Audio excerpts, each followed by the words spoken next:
बोलो गंगा मैया की, जमुना मैया की और गुप्त माता सरस्वती मैया की। महर्षि भारद्वाज की तपोभूमि जगत पिता ब्रह्मा जी के द्वारा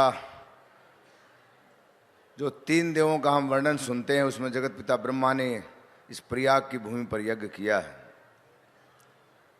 विक्रमी संवत 2081 सन 2025 का ये महाकुंभ अपने आप में एक इतिहास रचने जा रहा है और जिन हुतात्माओं का कल संगम पर मोक्ष हुआ है, उनको श्रद्धांजलि देने के लिए हम सब लोग यहाँ एकत्रित हुए हैं। आज की इस सभा के सम्मानित अध्यक्ष निर्वाण पीठाधीश्वर आचार्य गुरु जी को मैं प्रणाम करता हूँ और ये सभा अपने आप में एक ऐसा संदेश दे रही है साधु समाज को भी, जिसमें सभी संप्रदायों का प्रतिनिधित्व यहाँ बैठा है। वैष्णव भी हैं, उदासी भी हैं, नाथ संप्रदाय के संत भी हैं, सन्यासी भी हैं। आदरणीय पूजनीय स्वामी चिदानंद मुनि जी महाराज का विशेष आग्रह था और जिस हमारे यहाँ बचपन में एक कहावत होती है समाज में, ये जो चांद खिला है आसमान में, इसकी रोशनी सारे संसार को फैलती है। तो चंद्रमा की 16 कलाएं होती हैं ज्योतिष में और सूर्य की 12 कलाएं। भगवान राम का जन्म हुआ था सूर्य वंश में और कृष्ण का वंश हुआ था, जन्म था चंद्रवंश में।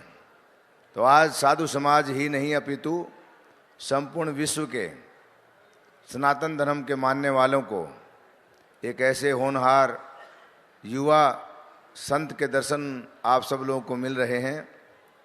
बागेश्वर पीठाधीश्वर आचार्य पंडित धीरेन्द्र कृष्ण शास्त्री जी, जिनका पिछले 2-3 दिन से आप नित्य प्रति दर्शन और जो आधुनिक भौतिक और आध्यात्मिक समस्याएं हैं उनका निवारण करने की क्षमता हनुमान जी की कृपा से, सन्यासी बाबा के आशीर्वाद से उनको प्राप्त हुई है। सभी पूजनीय संतगण, महंतगण और संगम के इस पावन तट पर, पावन भूमि परमार्थ निकेतन के इस सभा मंडप में मैं सर्वप्रथम सभी अखाड़ों के सन्यासियों की ओर से उन मृत भाई बहनों और बुजुर्गों को अपनी श्रद्धांजलि और भावांजलि अर्पित करता हूं और हम सब लोग प्रार्थना करते हैं भगवान शिव से, माँ गंगा से कि उनको अपने चरणों में वो निवास दें। जो लोग पीड़ित हुए हैं, इस राज्य के युवा मुख्यमंत्री जिन्होंने पूरी दुनिया में सन्यास की एक ऐसी धारा को प्रवाहित किया है कि शायद इतिहास उसको याद रखेगा। इस राज्य के मुख्यमंत्री और दुनिया में लगभग 4 या 5 देश की जनसंख्या इतनी ज़्यादा, सबसे बड़ा उत्तर प्रदेश है। आदरणीय पूज्य योगी आदित्यनाथ जी, जो मेहनत उन्होंने इस कुंभ में की है, पिछला अर्ध कुंभ 2019 भी मैंने देखा उनके नेतृत्व में हुआ था और ये कुंभ तो अपने आप में ऐतिहासिक है। मैं कल जब ये घटनाक्रम हुआ तो सर्वप्रथम हमारे अखाड़े का ही स्नान होता है, महानिर्वाणी अखाड़े का। हम लोग जो 4 बजे का मुहूर्त था, शोभा यात्रा को लेकर निकले और 4:23 पर डीआईजी साहब का मेरे पास फ़ोन आया कि महाराज कहाँ तक पहुँचे। पाटून जो पुल था वहाँ हम पहुँचे तो उन्होंने कहा थोड़े समय आपको रुकना पड़ेगा, कुछ भगदड़ की स्थिति है संगम पर, लेकिन ये घटना हो चुकी थी। एक जिम्मेदार अधिकारी के तहत उन्होंने स्पष्ट नहीं कहा, लेकिन मैं उनकी भाषा के जो शब्द थे उसको समझ गया, तो हमने उसको ड्रॉप किया। फिर वापस कमिश्नर साहब का फ़ोन आया, फिर मेला अधिकारी का। हम लोग पूरा पुल पार कर लिए गंगा जी का। उसके बाद उनका ये आग्रह हुआ कि मेरी ये प्रार्थना है कि आप अगर इस जुलूस को वापस ले जा सकते हैं तो ये आप कोशिश कीजिए।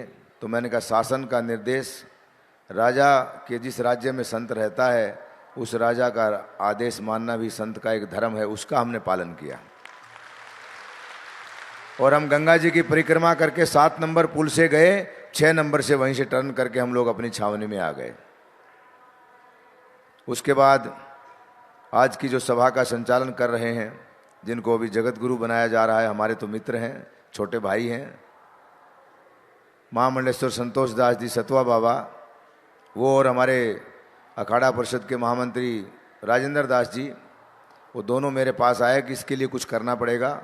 माननीय मुख्यमंत्री जी का आदेश है कि स्नान बंद नहीं होना चाहिए सन्यासियों का। फिर हम लोगों ने बैठक किया बड़े अखाड़े में, कुछ लोगों का उसमें विरोध था और माननीय मुख्यमंत्री जी से 3 बार मेरी वार्ता हुई तो उन्होंने कहा कुछ भी करके इसको एक बार आप सांकेतिक ही भला, लेकिन इसको करवाना जरूरी है, क्योंकि स्याही स्नान की परंपरा अगर बंद हो गई तो कुंभ का जो मूल महत्व है वो अखाड़ों से है, और अखाड़ों का अगर स्याही स्नान नहीं होता है तो पूरी दुनिया में सनातन का एक ऐसा संदेश जाएगा कि एक सन्यासी के मुख्यमंत्री रहते हुए सन्यासियों को वो स्नान नहीं कर पाया तो कुंभ की व्यवस्था कैसी है। और वो थोड़ा इमोशनल हो गए, तो मैंने कहा महाराज जी 15 मिनट का समय दीजिए, हम इसकी व्यवस्था करेंगे। उसके बाद हम सब लोगों ने मीटिंग किया। फिर उपमेलाधिकारी ने, जो जूना अखाड़े के संरक्षक हैं पूजनीय हरिगिर जी महाराज, उनके पास वो गए, उनसे उन्होंने बात किया। वो मेरे पास आए तो उन्होंने कहा क्या करना है, तो मैंने कहा 12:30 से लेकर 2 बजे तक राहु काल है, 2 बजे के बाद हम लोग यात्रा अगर करते हैं तो ये कल का जो स्नान है वो सकुशल संपन्न होगा। तो उन्होंने एक ही शब्द कहा, जो आपका आदेश होगा उसका सभी लोग पालन करेंगे। जो अखाड़ों में एक थोड़ा सा विचारों का मतभेद है, क्योंकि अखाड़ा शब्द अपने आप में युद्ध है, अगर वहाँ हम लोग मतभेद भुला देंगे तो अखाड़े चल नहीं सकते हैं, इसलिए आपस में थोड़ा बहुत मनमुटाव विचारों का चलता रहता है। और उसके बाद स्नान का क्रम आरंभ हुआ। 2 बजे हम सब लोग निकले वहाँ से, पहले महानिर्वाणी अखाड़ा, उसके बाद निंजनी अखाड़ा, फिर जूना अखाड़ा, फिर हमारे वैष्णव तीनों अखाड़े, उसके बाद उदासीन और निर्मल। शाम को मैंने 7:45 बजे मेला अधिकारी से बात किया तो उनका महाराज सकुशल सभी अखाड़ों का स्नान संपन्न हुआ, सभी श्रद्धालुओं का हुआ। तो ये अपने आप में एक इतिहास बनने जा रहा है। ये अगर वो बलिदान नहीं होता तो शायद ये इतिहास नहीं बनता। और उन महापुरुषों ने जिन्होंने तपस्या और भजन किया है, लोग कहते हैं, ये महात्मा लोग आते हैं, अभी मेरे पूर्व में एक वक्ता ने कहा था कि महाराज आप लोग तो पवित्र हैं, भजन करते हैं, तपस्वी, आपको गंगा स्नान की क्या आवश्यकता है। अभय दास जी ने किसी पत्रकार का कोट किया था। तो महर्षि भागीरथ ने जब गंगा को पृथ्वी पर लेकर के आए तो भगवान विष्णु को उन्होंने वचन दिया था।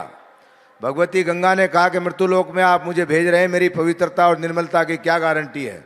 तो महर्षि भागीरथ ने कहा था, मैं और मेरे कुल में आने वाले सन्यासी इस बात की गारंटी देंगे, अपनी तपस्या के 12 वर्ष का फल माँ गंगा तुम्हारे चरणों में समर्पित करेंगे भस्म धारण करके, जिससे गंगा की पवित्रता भी रहेगी, निर्मलता भी रहेगी। और वैज्ञानिक विधि से अगर हम देखते हैं तो भस्मी कीटाणुनाशक है। 3 गिलास में अगर जल लेते हैं 3 प्रकार का और उसमें भस्म डालते हैं तो पानी शुद्ध हो जाता है। तो ये सन्यासी तो गंगा को पवित्र करने आते हैं, जनता को आशीर्वाद देने आते हैं। सभी संप्रदाय के जितने नागा सन्यासी हैं, भगवान शिव के मस्तक पर गंगा बहती है और कहते हैं सन्यासी के चरणों में गंगा बहती है। और कल मैंने देखा है बहुत सी माताएं बहनें, जब हम स्नान करके आ रहे थे तो लोग जो है प्लास्टिक की थैलियां, कपड़े की थैलियां लेके खड़े थे कि महात्माओं के चरणों की जो रज है, वो गंगा जी का जो रेत है संगम के जल के साथ में, वो भी लेकर के हम घर जाएंगे। तो ये श्रद्धा का जो सैलाब है और माननीय मुख्यमंत्री जी का जो प्रयास है, सारी अखाड़ा परिषद, सभी सरदर्शन साधु समाज, जिसमें 125 संप्रदाय के साधु हैं, महाराज जी के साथ थे, हैं और आगे भी रहेंगे। और आने वाला जो बसंत पंचमी का स्नान है, हम लोग उसको अच्छे ढंग से संपन्न कराएंगे। उन मृत आत्माओं के प्रति मेरी पुनः एक बार भावांजलि, श्रद्धांजलि। आदरणीय चिदानंद मुनि जी महाराज को बहुत बहुत साधुवाद। और बागेश्वर सरकार, उनका परिचय देने की आवश्यकता नहीं है, उनका विशेष डायरेक्शन था प्रशासन को। और मैंने भी 10 दिन पहले ज्योतिषीय गणना के आधार पर कुछ इशारा किया था उनको कि 29, 30, 31 और 1, 4 दिन बहुत ही ठीक नहीं है, प्रशासन को बहुत ध्यान देना चाहिए। लेकिन जैसे भी हुआ, घटना शब्द ही अपने आप में घटने के लिए बना है, उस घटना को घटना ही था। उनका मोक्ष यहीं लिखा था। और ऐसे पवित्र दिन, मौनी अमावस्या, ये ज्योतिष में सिद्धांत है। कुंभ का जो आयोजन है, सूर्य चंद्रमा जब मकर राशि में रहते हैं, बृहस्पति वृषभ राशि में, तो प्रयाग में कुंभ लगता है। सूर्य जब मेष राशि में आते हैं, बृहस्पति कुंभ राशि में आता है, तो हरिद्वार में कुंभ लगता है। और सूर्य और बृहस्पति दोनों सिंह राशि में आते हैं तो नासिक में कुंभ लगता है। और बृहस्पति सिंह में ही रहते हैं और सूर्य मेष में आते हैं, तो उज्जैन में कुंभ लगता है, जिसको सिंहस्थ कहते हैं। ये लाखों साल की परंपरा, ना तो शासन इसको करता है, ना कोई महात्मा इसको निश्चित करते हैं, करोड़ों लोगों को ना कोई इन्विटेशन कार्ड है। तो ये कुंभ की व्यवस्था पिछले 2004 में कुंभ था उज्जैन में, और हमारी एक साध्वी देश के इतिहास में पहली बार उमा भारती जी मध्य प्रदेश राज्य की मुख्यमंत्री बनी थी। उनके नेतृत्व में जो कुंभ हुआ था, कल कैलाश जी आए थे मेरे पास, वो वर्तमान में भी कैबिनेट मंत्री हैं वहाँ।